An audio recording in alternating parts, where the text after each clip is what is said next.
Hoy volvemos al mundo del emprendimiento digital, ya que nos visita José María Lucas de Tuyo, que es una insurtech. Entonces, como aquí nunca hemos hablado de seguros, lo primero que vamos a hacer es preguntarle a José María que nos explique cómo es ese negocio, quiénes son los players, qué tipo de seguros se venden y cómo se gana dinero.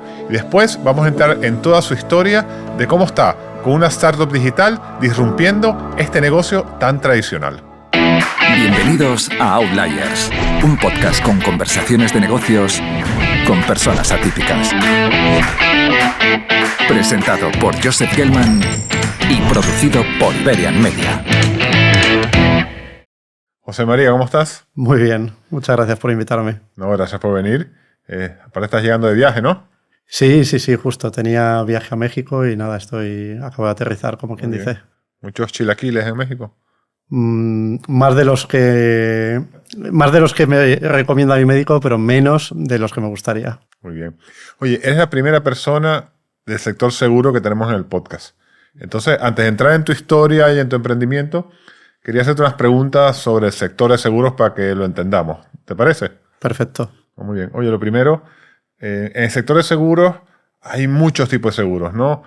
Coche, vida, salud. Entonces, en el sector, ¿cómo se define esto? O sea, ¿cómo se hablan los distintos productos, los distintos tipos de negocios y algunas características rápidas de cada uno para poder nosotros entenderlos? Vale, bueno, buena pregunta. Yo creo que siempre es bueno empezar por el principio.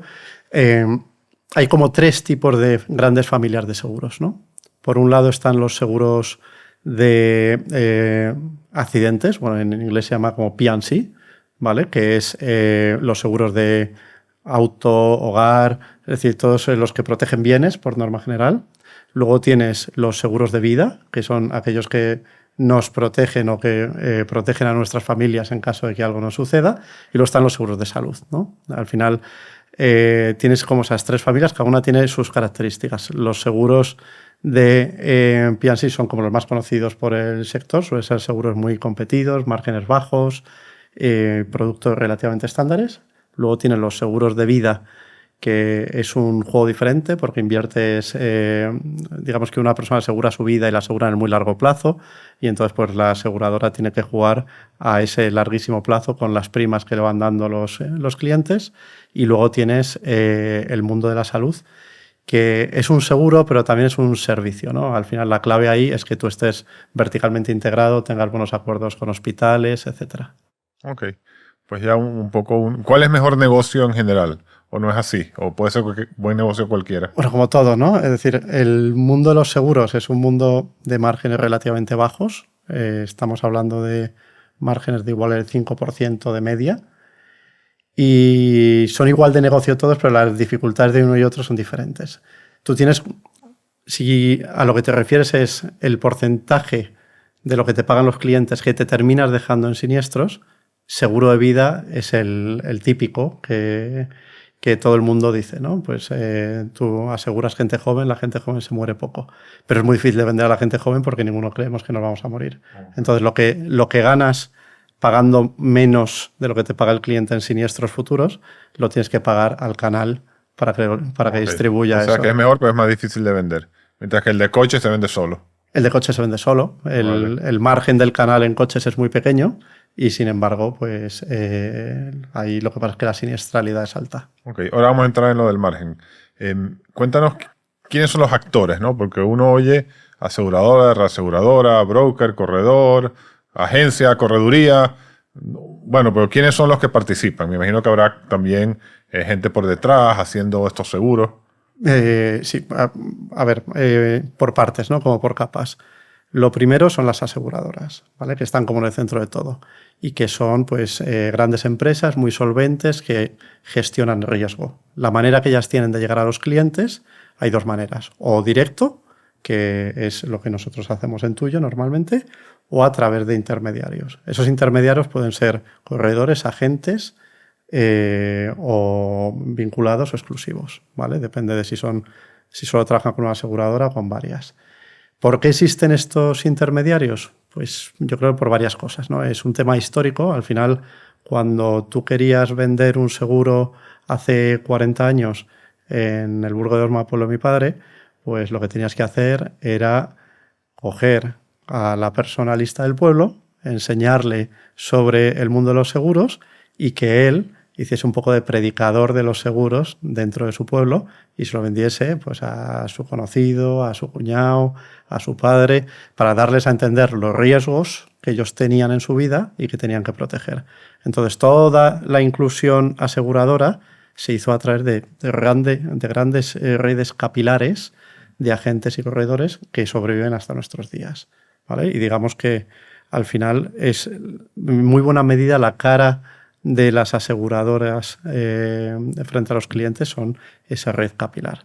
Luego, detrás de las aseguradoras, como al final las aseguradoras son muy solventes, muy grandes, pero hay riesgos que no quieren tener o manejar, hay otro más que son las reaseguradoras, ¿vale? Que son aseguradoras de aseguradoras, ¿vale? Esto, algo muy sencillo como puede ser un seguro hogar en España, pues no suele ser una figura necesaria, pero cuando haces seguros muy grandes, como puede ser el puente este de Estados Unidos que se cayó el año pasado, pues normalmente eso igual lo lidera una aseguradora, pero tiene muchas reaseguradoras por detrás en las que reparte el riesgo para asegurar que si sucede un evento de estos... O sea que la reaseguradora tiene muchas aseguradoras, entonces por eso el riesgo se disipa y puede coger cosas grandes como voy a asegurar un puente que dice cae es una millonada. La aseguradora puede coger y asegurar el puente y parte lo repartirá entre un panel reasegurador, ¿vale? Okay, en el que perfecto. cada uno se queda con un tramito que puede aguantar, ¿no? Para Okay. en caso de que haya una desgracia, pues no te quiebre. Okay. Este episodio es posible gracias a wealthreader.com. Imagina acceder a los datos de más de 220 bancos con una sola API. Eso es WealthReader.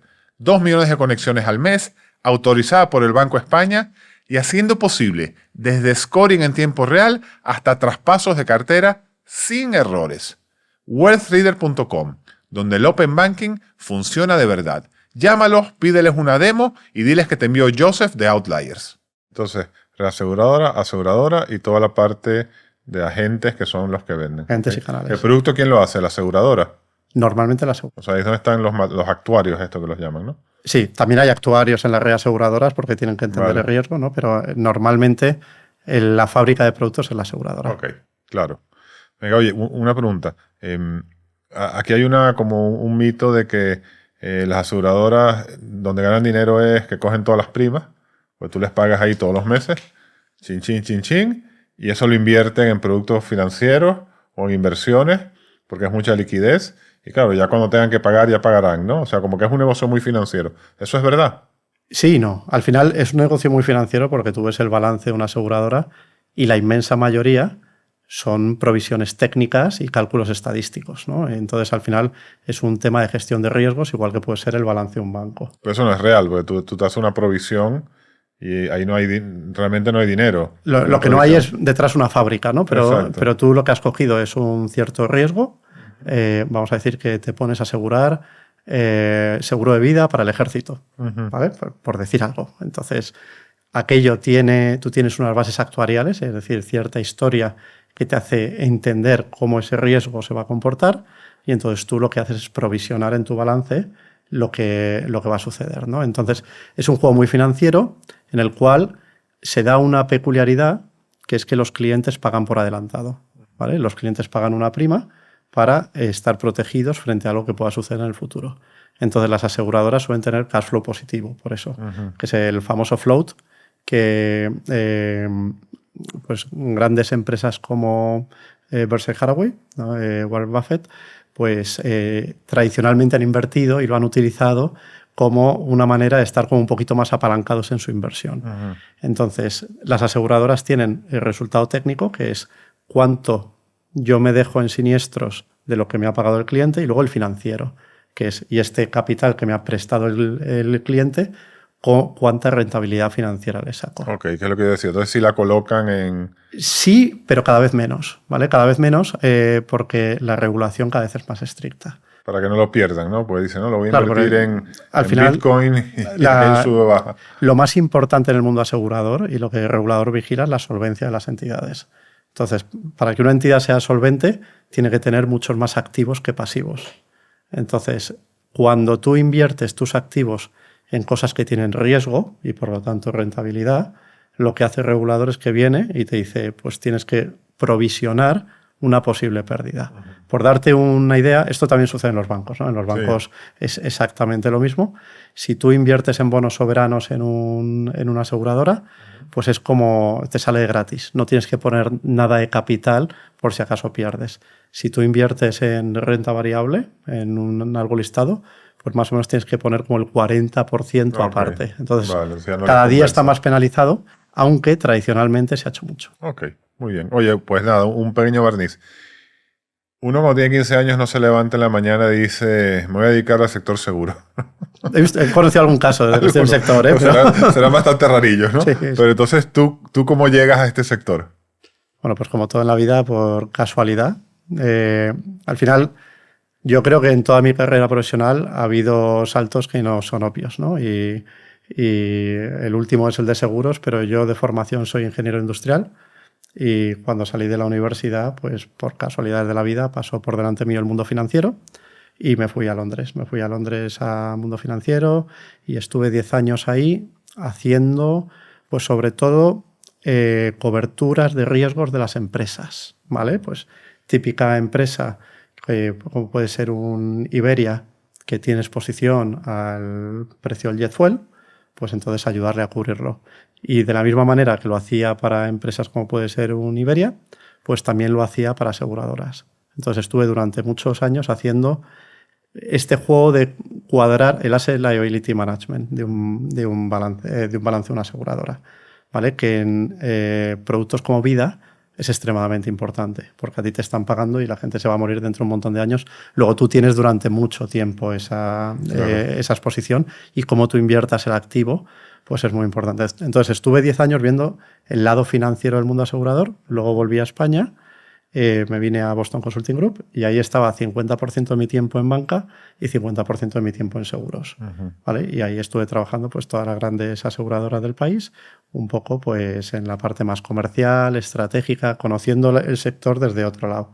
Y luego ya pues aquello nació de manera bastante orgánica, ¿no? Se vio la oportunidad de montar Tuyo y había conocido el lado financiero, había conocido el lado más comercial y nos lanzamos encantados. O sea, tú cuando ya dijiste voy a emprender, ya tenías claro que querías emprender en el sector asegurador. No. Eso... ¿Cómo fue? Cuéntanos, ¿cómo fue ese proceso y salir de BCG para emprender? Pues fue un proceso peculiar cuando menos, en el sentido de que, bueno, yo sabía que quería montar algo, pero todavía no sabía el qué. Era algo que llevaba en mi mente un montón de tiempo, ¿no? Entonces hice algo pues que cualquiera haría, que es ir a la persona más inteligente que yo conocía y le dije, oye, ¿montamos algo? Y él me dijo, sí, vamos a montar algo, ¿qué hacemos? Y dije, bueno, pues vamos a estar entre 6 y 9 meses pensando una idea. 6 o 9 meses, se ve que eres consultores. Se ve, bueno, 6 a 9 meses pensando en la idea. El proceso fue una locura, es decir, vale. Había un proceso muy detallado. Yo, aunque estuve pocos años en BCG, la realidad es que a mí la forma de pensar del consultor me gustaba bastante, ¿no? Entonces hicimos un proceso de divergencia, entender todas aquellas industrias que iban a tener viento de cola en los próximos años, que creíamos que se iban a desarrollar mucho. Ahí estuvimos viendo grandes tendencias que daban lugar a oportunidades, íbamos seleccionando oportunidades, las estudiamos una a una, veíamos cuáles encajaban en nuestro perfil, cómo de grande era la oportunidad. Wow, pues esto es súper reingeniería. ¿En dónde caíste ahí? Claro, y entonces hicimos un proceso en el que acabamos con varias ideas. Una tenía que ver con agricultura, otra tenía que ver con salud mental y otra tenía que ver con wealth management, con gestión de patrimonios. ¿Vale? Y nos pusimos a trabajar en esas 3 ideas en paralelo, empezando por la última. ¿Vale? Y lo primero que hace uno cuando quiere montar algo, o al menos lo que yo le recomendaría a uno es ve a gente del sector que sabe mucho, habla con ellos sobre la idea y mirar qué te dicen. ¿Vale? Y en este caso nosotros conocíamos por casualidad de la vida a François Derbe, al fundador de Indexa, y le dijimos que si quedaba a tomar una cerveza que le queríamos contar una idea y nos dijo que sí, ¿no? Entonces fuimos a François y le enseñamos la protoidea de, oye, mira, queremos montar esto, nos gustaría que nos dijese si esto es algo que a ti te parece que tiene sentido, porque probablemente en montar Indexa te habría venido bien que existiese algo así, ¿no? Y François nos dijo, oye, pues esto me encanta, creo que tiene mucho sentido, aunque yo, de verdad, ese día no sé si había tenido su mujer un problema con el seguro o algo así, pero salió la conversación y dije, yo creo que donde hay que meter mano, el próximo sector es los seguros.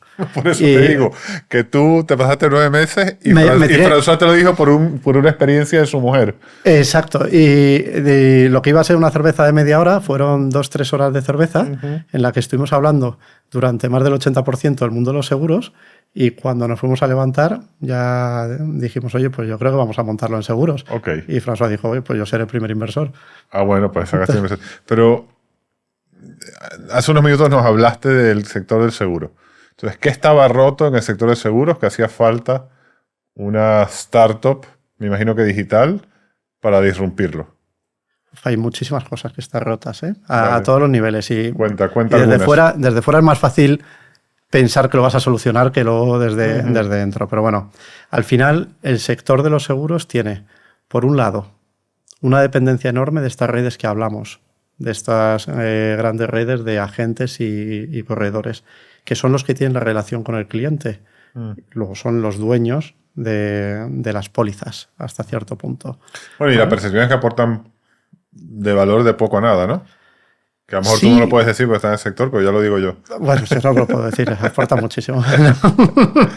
No, a ver, yo creo que todo tiene su sitio, pero es decir, al final hay un problema que es que el verdadero cliente de las aseguradoras no es el cliente final, sino es el intermediario. Sí. ¿Vale? Eso es una dinámica que se da en mercado. ¿Vale? Entonces, normalmente los productos se han diseñado no necesariamente pensando en el cliente final, sino en el intermediario. Que lo pueda vender, que esté cómodo vendiéndolo, que le guste. Sí, o que le genere más prima, entonces se meten un montón de coberturas que no son necesarias para que el agente vaya pudiendo subir la prima año a año. Sí. Entonces, al final, es un sector que se ha sobrecomplicado porque al intermediario le interesa que aquello sea una cosa súper complicada. Sí, claro. Y a la aseguradora, pues en el fondo se siente cómoda porque es lo que ha conocido toda la vida, ¿no? Entonces, ha habido muy poca orientación al cliente y eso hace que, en el fondo, casi todo el mundo, cuando se acerca al mundo de los seguros, desconfía, ¿no? Es decir, yo creo que nadie, siempre está esto de las aseguradoras están ahí, excepto cuando la necesitas. Y en un principio puede parecer culpa de las aseguradoras, porque están más centradas en el mediador que en el cliente final, pero también es culpa del cliente, porque tú estás vendiendo una promesa. Es decir, una aseguradora lo que hace es vender una promesa. Y el cliente normalmente es perezoso a la hora de juzgar cómo de buena o mala es esa promesa. Entonces lo que hace es simplemente ponerlas a competir en precio. Y cuando tú lo que estás haciendo es comprar una promesa de que otro va a estar ahí cuando tú lo necesites, pero el único o prácticamente el único factor que tú comparas es el precio, pues probablemente hay un caldo de incentivos complicado en el que las promesas cada vez son peores, ¿no? Entendido. Entonces está ese problema del intermediario y que eso se traduce en que el producto no es óptimo para el cliente final. Es un poco más complicado de lo que debería y eso hace que... Hay una cosa curiosa, es decir, nosotros nos centramos en gente de 21 a 50. Pues menores de 50, casi el 80%, el 76%, buscan por internet antes de contratar. Pero menos del 10% contrata. Es la típica dinámica de ROPO, ¿no? Research online, purchase offline. Sí. Y que es algo muy extraño que sucede en sectores como puede ser el inmobiliario o el auto, por razones obvias.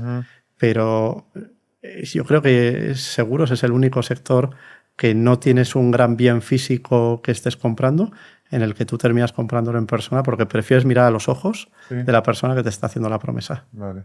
Yo quizás como estoy... Bueno, ya me salí un poquito de tu segmento, pero hasta hace poco estaba. O sea, mi experiencia es que es todo espantosamente complicado. O sea, te doy un ejemplo. Yo tengo un contrato con una compañía y me pedía un seguro de responsabilidad civil. Y decía, esto tiene que ser... Nada, entonces me meto en internet. Porque no se puede comprar a través de internet. No. O sea, te metes en una cosa de internet y después te empiezan a llamar de AXA, de esta, de la otra, no sé qué. Y bueno, al final lo compras, pero es que es un commodity. ¿Por qué no se puede comprar a través de internet? No sé. Pero bueno. Entonces, cuando tú... ¿En qué sector, pero en qué tipo de seguro decides lanzar tu empresa? Empezamos en seguro de hogar. ¿Hogar? Sí. ¿Pero por qué hogar? O sea, Yo pensaría que el seguro hogar viene ya con la hipoteca. O sea, ¿hay negocio de seguro hogar o no? A ver, en parte hay una parte del mercado que sí que es la hipoteca, el 30-35% del mercado es negocio de banca seguros, que es seguros de hogar que se distribuyen con la hipoteca, pero hay un mercado enorme, cada vez más enorme, en el cual es seguro hogar libre, ¿no? Y en el fondo yo creo que fue uno de los grandes aciertos de Tuyo, aunque muchas de las cosas nos hemos ido dando cuentas por el camino, ¿vale? Nosotros como empresa independiente tenemos ciertas desventajas competitivas, ¿vale? Una de ellas podría ser el que no tenemos datos cuando empezamos. Ahora ya sí, ahora llevamos 4 años, pero cuando empezamos no teníamos datos de siniestralidad. Entonces yo no sé si tu riesgo es mayor o menor que el de otro, ¿vale? Sin embargo, el seguro hogar es un seguro con mucha frecuencia, más o menos como el 40%. Eso hace que cierres el gap de conocimiento de los riesgos mucho antes que en otros productos, por ejemplo en vida, igual se te muere el 0,5% de los clientes o el 1%, pues nunca vas a cerrar ese gap, entonces avanzas mucho más deprisa, ¿vale? Y aparte tenía ciertas cosas que son pues mucha frecuencia, pero con muy baja severidad, ¿vale? El siniestro medio igual son 270 euros. Entonces, cuando tú tienes 270 euros de siniestro medio, el aplicar tecnología ahí es algo que tiene mucho más impacto. Y lo que tú pierdes por no ser lo suficientemente grande y no poder negociar los mejores acuerdos y tener los fontaneros más baratos, lo ganas aplicando tecnología para tomar mejor decisión. Pero en este seguro, que como comentas tú es commodity, pero por otro lado tiene este tema de que tienes que dar servicio. Los clientes no se van directamente a los grandes nombres. O sea, yo, como te decía, en este caso de que tenía que buscar un seguro de responsabilidad civil, que para mí es lo mismo, es un trámite que necesitaba. El seguro de hogar, pues usualmente es un trámite que necesitas para la hipoteca o para el banco, o porque tienes que tenerlo, ¿no? Yo me fui directamente a buscar a Mapfre, a AXA, etcétera, etcétera. ¿Ese soy yo o hay otro público que no hace eso? Definitivamente hay otro público, probablemente tú, ahora que has pasado los 50, ya eres de otra generación, ¿no? Te van a acusar de edadismo aquí en los comentarios de YouTube, pero vale, no importa. No, yo creo que en general hay como 2 grandes propuestas de valor en el mercado, ¿vale? Por un lado están los players mediados, Mapfre, que son players que su propuesta de valor es como de gran paz mental, ¿vale? Y luego están los que son más de directo, ¿vale? Que nosotros seríamos uno de ellos, que lo que hacemos es ofrecer un bueno, bonito, barato, ¿vale? Bueno, lo que nosotros ofrecemos es una protección sencilla, transparente y a un precio justo, ¿vale? Y el precio tiene mucha importancia. Entonces, según lo que tú estés buscando y según cómo sea tu segmento, te encaja más una cosa u otra, ¿no? Entonces, normalmente las generaciones jóvenes comparten varias cosas en común. La primera, que el precio es muy importante para ellos y entonces digamos que nuestra propuesta de valor les encaja. Y la segunda es que no tienen tanta confianza en las grandes marcas por el mero hecho de ser grandes marcas. Ok, ¿no? Les tiran para atrás. No, yo creo que no es un rechazo, es simplemente que hay como una mente en blanco. Al final, las grandes marcas se crearon en la época de la televisión. Es decir, han sido creadas por la televisión, también en parte por la radio, pero sobre todo radio y televisión, ¿no? Y todos los que nos hemos criado con esos medios, pues nos ha afectado mucho y tanto taladro de marcas nos hace confiar en ellas simplemente por el mero hecho de ser empresas conocidas. Somos la gente joven que ha vivido en unos medios de consumo de contenido diferentes que no han estado tan expuestos, tiene la mente como muy abierta. Entonces tú cuando llegas a ellos intentan hacer una comparación objetiva de tu propuesta con respecto a la que puede tener esa gran marca, a pesar de que la gran marca ha invertido en marca 10 veces más que no. Bueno, 10. Ok, entendido. ¿Y cómo logras tú precios mejores que estas grandes marcas que tienen millones y millones de clientes? Pues jugando a un juego diferente, ¿no? Es decir, las grandes marcas lo que tienen son pues unos departamentos muy bien eficientados en costes porque pues llevan un montón de tiempo haciéndolo y pueden negociar contratos muy buenos con absolutamente todo el mundo. Nosotros lo hacemos a través de tecnología, datos e inteligencia artificial, ¿vale? Que básicamente, aterrizándolo mucho, es mejor toma de decisión en los grandes buckets de coste que nos afectan a nosotros. Básicamente, todo lo que tiene que ver con siniestros y todo lo que tiene que ver con marketing.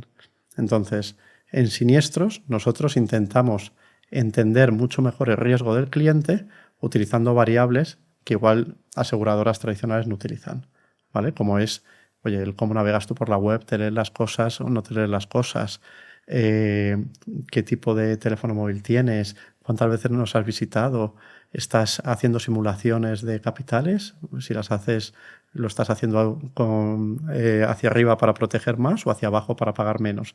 Todo eso son variables que tradicionalmente no se han utilizado en el mundo actuarial y que nosotros utilizamos, aprovechamos que nuestro segmento es 100% digital para entender mucho mejor su riesgo y darle a cada uno el precio que le corresponde. Pero dame un ejemplo, pues yo por lo menos no me puedo imaginar cómo el tipo de teléfono móvil impacta el perfil de riesgo. Entonces, pues es un caso claro. Dame un ejemplo concreto de estas cosas que tú ves y me dices, esto hace que el riesgo sea mayor o menor. Pues ese mismo. Cuenta, un cliente, yo tengo un Google Phone. Pues eres un poco mejor que un cliente con un iPhone, probablemente. ¿Ah, sí? Porque soy más conservador y tal. Probablemente eres menos exigente con tus servicios. Probablemente tienes... y eso te da un poquito menos de frecuencia. También los clientes... Depende de si eres Android de gama alta o de gama baja, ¿vale? Es de gama alta. Pues gama alta, entonces te pareces más a un iPhone. Pero al final todo esto es entender la frecuencia y la severidad. La frecuencia, cómo de frecuente me sucede un accidente o un problema, y luego cuando sucede, cuánto dinero pierdo. Es diferente una persona que tiene todo lámparas carísimas en su casa, que cuando tiene un problema, pues te cuesta muchas decenas de miles de euros, de al que tiene todo lámparas de IKEA. ¿Vale? Okay, y eso tú lo infieres por o sea, bueno, claro, no directamente por el tipo de teléfono, pero es una de las variables. Sí, ¿Qué otro tipo de variable? Por ejemplo, eso de que cuántas veces hace la simulación, ¿cómo impacta? Bueno, pues un perfil que cuando ve los capitales que nosotros le proponemos proteger, pues mira a ver cuánto le cuesta proteger más. Es claramente un perfil que lo primero que piensa es en cubrir sus riesgos, ¿vale? Mientras que un perfil que dice a ver cuánto puedo bajar esto de capital y cómo me baja el precio, probablemente tiene una mentalidad más como la tuya con el seguro de responsabilidad civil que decías, ¿no? De esto lo tengo que tener, pero cuanto menos pague y menos proteja, mejor, ¿vale? Eso, obviamente, son perfiles diferentes. Okay. Y cuando tú haces eso en un aspecto de tu vida, hay una hipótesis ahí que hay que comprobar o no. Nosotros, obviamente, tenemos datos que nos dicen si eso es así o no, pero hay una hipótesis que te dice, oye, la persona prudente probablemente no solo es prudente cuando está contratando un seguro, sino el resto de aspectos de su vida. Ok. ¿Y cómo impacta esto en el marketing que dijiste? Que también metes tecnología en el marketing. Cuanto mejor conoces al cliente, mejor sabes cuál es su lifetime value. Al final nosotros no tenemos un modelo de tarifa, lo que tenemos es un modelo de estimación de toda la siniestralidad de ese cliente, pero no solo la siniestralidad, sino también cuánto tiempo se va a quedar con nosotros, qué potenciales ventas cruzadas le vamos a hacer. Y al final todo eso te permite estimar si cada potencial cliente que entra por la puerta vale para nosotros una cantidad u otra. Y sabes cuánto invertir para pillarlo. Eso es. Ok, muy bien. Bueno, ok, entonces lanzas esto, canal directo, seguro de hogar, y esto es un éxito rotundo. No. Nunca lo es, ¿no? Eso yo... Bueno, no sé si haces Perplexity o OpenClaw, que dice que es verdad. No la compra. Bueno, sí, nunca no, pero claro, en cosas normales no. Hay excepciones, pero normalmente yo creo que incluso aquellos negocios en los que tienes market fit, la inercia de estar parado es siempre durísima. Okay. ¿Vale? Y de la misma manera que ahora... Toda la empresa se puede ir de offsite una semana y aquello sigue vendiendo solo, ¿no? Pero cuando empiezas, pasas una época en la que si consigues vender, en nuestro caso el objetivo era vender una al día, ¿vale? Y pasaban muchos días que llegaban las 11 de la noche y no habíamos conseguido vender la póliza del día. Y bueno, pues ahí yo cogía la típica póliza de un amigo que sabía que me había dicho, oye, métemela cuando quieras. Y entonces pues yo metía la póliza para cumplir con el objetivo de una póliza. Se metió en un restaurante y no entra nadie, entonces viene a comer con sus amigos, ¿no? Claro, eso pues psicológicamente es muy importante. Estuvimos los 2 primeros meses más o menos a este nivel. Yo creo que tardamos 2 meses y medio en llegar a 100 pólizas. ¿vale? Que es un día como ayer, igual hicimos 300. Es decir, hoy en día hacemos en un día lo que antes nos llevó 2 meses y medio. Y poco a poco fuimos mejorando. Al final del primer año teníamos 800, 900. Ahí justo nos salió la oportunidad de comprar una empresa que hacía lo mismo que nosotros, pero que era más grande. Entonces la compramos, nos permitió pegar un salto enorme. Nos tuvimos que adaptar a multiplicar por 4 el tamaño de la noche a la mañana y el construir lo siguiente poco a poco. Pero al final, lo bueno de seguros es que es un mercado cierto, es decir, es un mercado que existe para todo el mundo. No estás inventando algo que dices, habrá modelo de negocio o no habrá modelo de negocio. Y que si tú haces las cosas bien de manera consistente, aquello termina componiendo y los resultados terminan llegando. Es como una bola de nieve, ¿vale? Y si lo haces bien, o sea, es todo orgánico, es como interés compuesto. Tienes que ir dándole hasta que va componiendo y se convierte... O sea, en tu caso no hubo como un hito, no sé, el típico que vende SaaS y de pronto le vende a Telefónica y entonces de pronto tiene un gran cliente y va con esa credencial. En tu caso no hubo nada de eso. Es un tema orgánico de paciencia, de ir componiendo y ir haciendo las cosas bien. Sí. A ver, there's no silver bullet, es decir, no hay una sola bala de plata, hay muchas de plomo.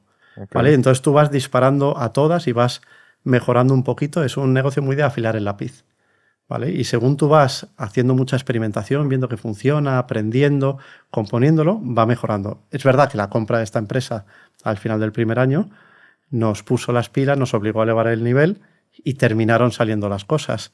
Pero hoy en día miro hacia atrás, tenemos unos 100.000 clientes y esas 4.000 pólizas que vinieron por ahí, pues en el fondo pienso, pues probablemente nos las podíamos haber ahorrado, estaríamos 4.000 pólizas por debajo, pero la empresa sigue siendo la misma, ¿no? Lo que nos ayudó a cambiar mentalidad de hay que acelerar y hay que subir el nivel, pero la realidad es que es un trabajo muy de ir afinando, al menos internamente. Luego es verdad que externamente hemos tenido algunos hitos que han hecho que de repente todo el mundo nos diga, oye, habéis explotado. Pero cuando tú ves la gráfica de tuyo, es una exponencial perfecta. Nunca ha habido un momento de explotar, ha habido un momento en el que de repente de cara afuera se nos ha reconocido. ¿Y eso por qué? ¿Temas de marketing? ¿Temas de viralidad? ¿Qué han sido estos eventos? Cuéntame alguno. Ha habido dos. Y se ha mezclado una parte de marketing con viralidad, ¿no? El primero fue el segundo año, que es que nosotros nos llamamos Tuyo y entonces pues recibimos un día una cartita de Twitter diciendo que Tuyo y Tweet se parecen porque tienen las 3 primeras letras parecidas. Eso se parece en nada, pero bueno. Pero a mí me parecía... Claro, yo dije, esto es una tontería y llamé al abogado que nos había ayudado a registrar la marca y le digo, esto no puede ser. Me dijo, sí, las 3 primeras letras es lo más importante. Y bueno, ahí normalmente alguien se podía haber asustado. Nosotros lo vimos como una oportunidad de hacer una campaña de marketing y entonces hicimos era justo cuando Elon Musk acaba de comprar Twitter, hicimos una campaña de Tuyo contra Elon Musk, que obviamente es que ni siquiera Twitter sabía que existíamos, porque esto era el típico abogado, el típico despacho de abogados que tiene un servicio de protección de marca y que envía cartas a todos los que siguen ciertas normas. Entonces nos habían enviado la carta, utilizamos eso y cogió muchísima repercusión. Estamos hablando de 60 millones de visualizaciones. O sea, hiciste como una campaña digital de estamos peleando con Elon Musk y tal. Sí, eso Nosotros es. También. Sí, vamos, hicimos una campaña en la que ofrecíamos seguro gratis durante 6 meses a los habitantes de un pueblo pequeño de Galicia que se llama Tui, por si acaso Elon Musk, después de ir a por nosotros, iba por ellos. Vale. Hicimos un vídeo y tal, y tuvo una viralidad enorme, vamos, en todo el mundo. Pero, sorprendentemente, esa no ha sido la única vez que nos ha pasado, y de hecho tenemos otra mucho más grande que es bastante reciente, que es que lanzamos nuestra aplicación integrada en ChatGPT. Yo creo que fue en febrero de 2026, hace un mes y medio, una cosa así, algo menos de 2 meses. Lanzamos nosotros, pues diciembre lanza OpenAI su App Store, igual que el iPhone lanza su App Store en 2009, pues OpenAI lanza su App Store para que tú te conectes y puedas ofrecer tus servicios a través de ChatGPT. nosotros lo vemos y somos una empresa con mucho foco en inteligencia artificial. Entonces dijimos, oye, pues vamos a conectar nuestros sistemas, ¿no? Que además estaban preparados y encajaban muy bien. Entonces lo lanzamos y dijimos, bueno, pues vamos a contarlo, vamos a anunciarlo en LinkedIn y mandamos una nota de prensa a ver si conseguimos que alguien le preste algo de atención. Y yo envié aquello, me olvidé y a las 4 horas empieza a sonar el teléfono y me empieza a llamar, pero vamos, decenas y decenas y decenas de personas, muchas de ellas que hacía años que no hablaba con ellos y todos preguntándome, oye, ¿qué habéis hecho? ¿Qué habéis hecho? ¿Qué habéis hecho?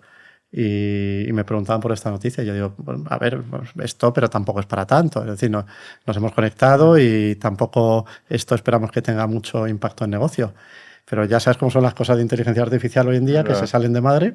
Entonces aquello había pasado por una nota de Goldman, otra de Citi, otra UBS, que habían empezado a hablar de ello, entonces aquello había creado una cierta reacción en mercado, en bolsa, y los grandes brokers listados estaban cayendo pues unos 40.000 millones de euros.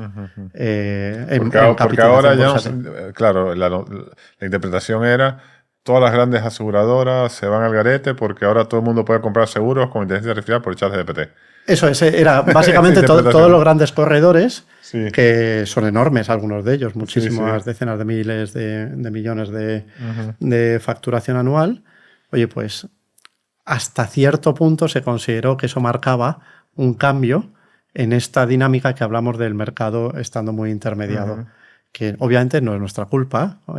Nosotros no somos la causa y no seremos los que podamos comernos esos 40.000 millones de euros, pero sí que se nos señaló como aquellos que lo habían causado, y entonces estuvo muy gracioso porque durante unas semanas absolutamente todo el mundo asegurador nos llamaba para que le contásemos qué es lo que habíamos hecho tan revolucionario. Muy bien. Dijiste que tienes 100.000 clientes. Dame más métricas del negocio a día de hoy. 100.000 clientes, 15 millones de facturación, 48 personas, creo. Y no sé, ¿qué más quieres? Facturación, cuando hablamos de 15 millones, ¿es lo que os queda a vosotros? No, son 15 millones, son más o menos 100.000 clientes a 150 euros la póliza. O sea, 15 millones es la venta de póliza. Okay. Claro.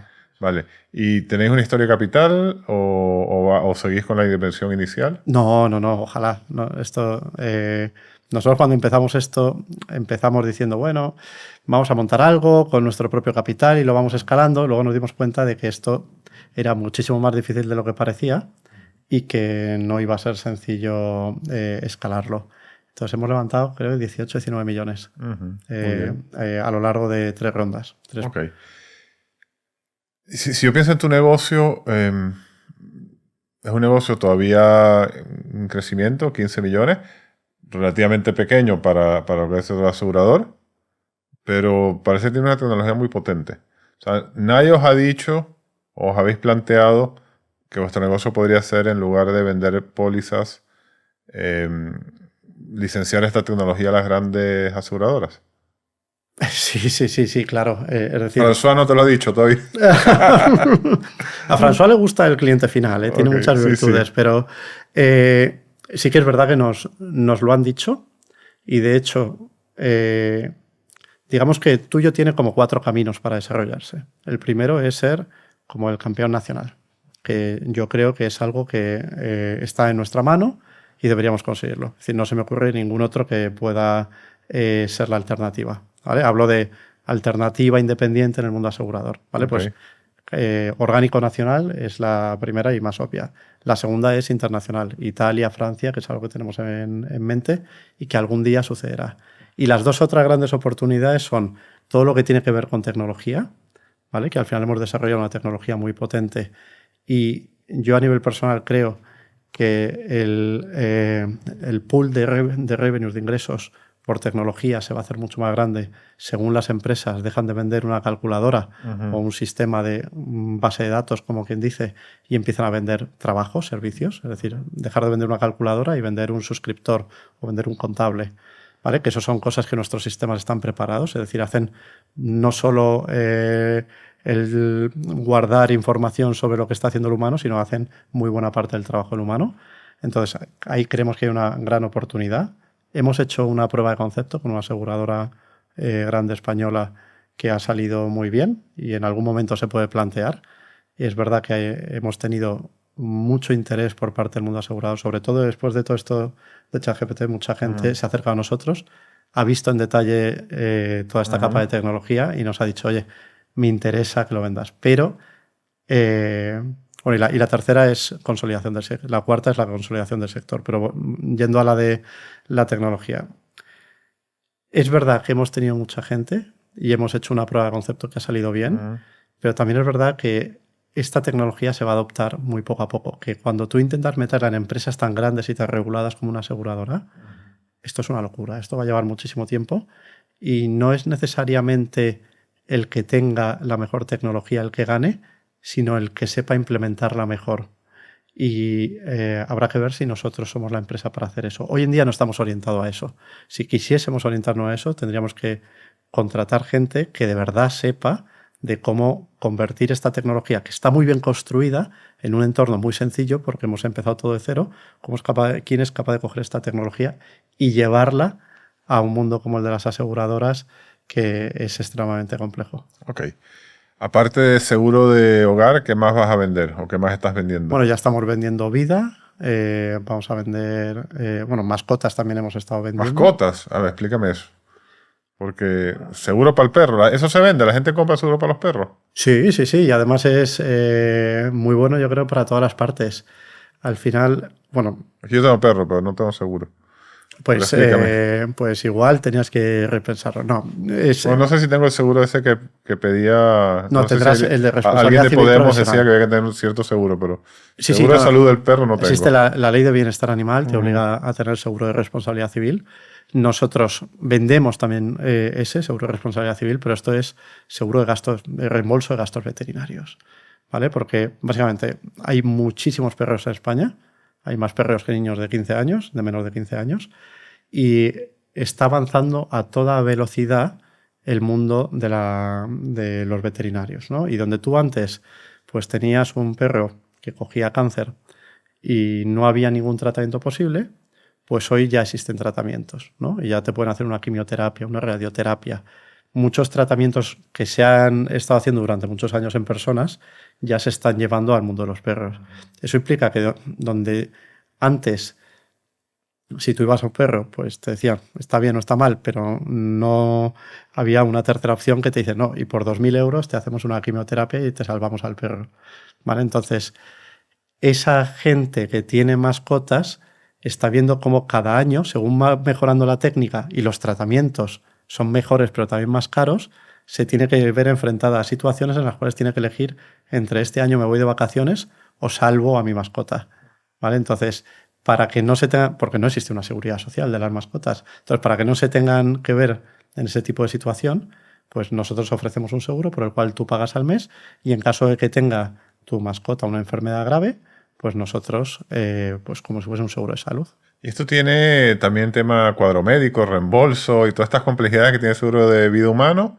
¿O cómo es? Sí, en nuestro caso es un seguro de reembolso, porque creemos que hay algunas en mercado que son de cuadro veterinario.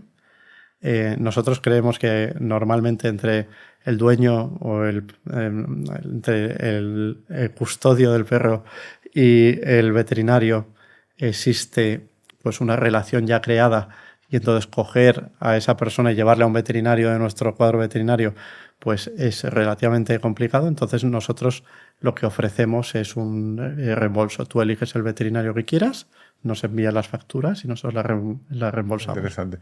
Y vida, sin embargo, parecís estar como en el otro extremo creo que son los 3 tipos de seguros que hablaste, ¿no? Pero vida, entiendo que es que tradicionalmente se vende más con corredor, porque es un monto más alto. O sea, ¿cómo casa el de vida con vuestra propuesta de sencillez, precio, accesibilidad?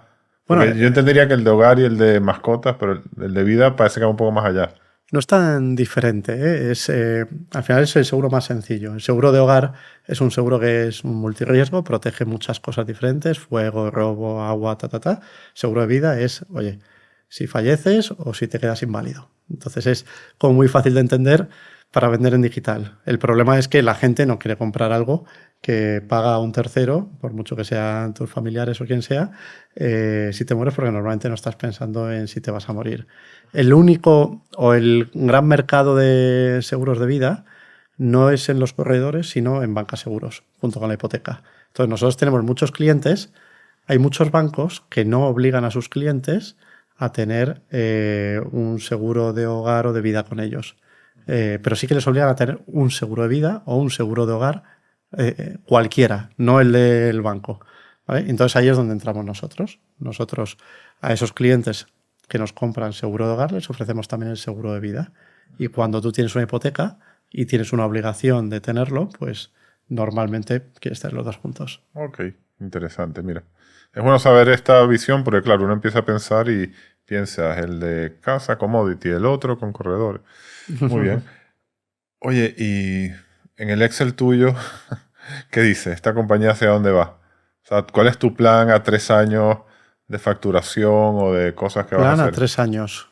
Es Bueno, si bastante tienes, sencillo. si no tienes. Sí, no, obviamente tengo. Además, siendo consultor, digamos que hay muchos planes y luego la realidad te lleva por donde quiere. Pero nosotros ahora mismo, lo que he dicho, estamos más o menos en 15 millones de facturación, acabaremos el año cerca de 30. El objetivo al siguiente es 60 y algo, y el siguiente, pues 100, 120. Ok. ¿Y el endgame aquí con esta compañía cuál es? ¿Esto es una compañía para ti, para dejársela a tus hijos? ¿O esto es una compañía que crece hasta consolidar el mercado? ¿O esto al final es un tipo private equity play que está claro que te va a comprar en un momento cuando seas, no sé si es a los 30 o a los 60, que ya empieces a hacer un poco de cosquillas, va a decir una aseguradora tradicional, esta tecnología es interesante, vamos a comprar a esta gente? O sea, ¿hacia dónde va esto? Va hacia hacer las cosas cada día un poquito mejor. Es decir, es muy difícil prever. Yo no creo en las empresas que se construyen para ser vendidas, ¿vale? Creo que uno tiene que construir la empresa con una visión casi diría intergeneracional.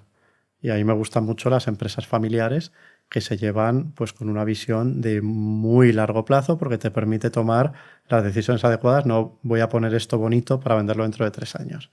¿Vale? Esa es la lógica. Luego también es verdad que nosotros hemos cogido dinero de terceras partes, inversores profesionales, que van a tener que tener liquidez en algún momento en los próximos años.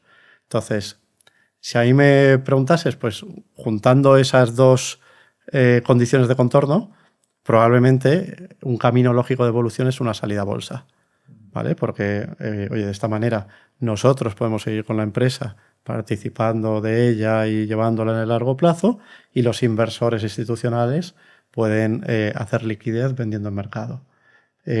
También yo he dicho siempre que va a ser complicado que las aseguradoras entiendan lo que estamos haciendo hasta que ya tengamos un tamaño relativamente grande, ¿no? Al final el sector, lo que nosotros hacemos es lo suficientemente diferente como para que cueste.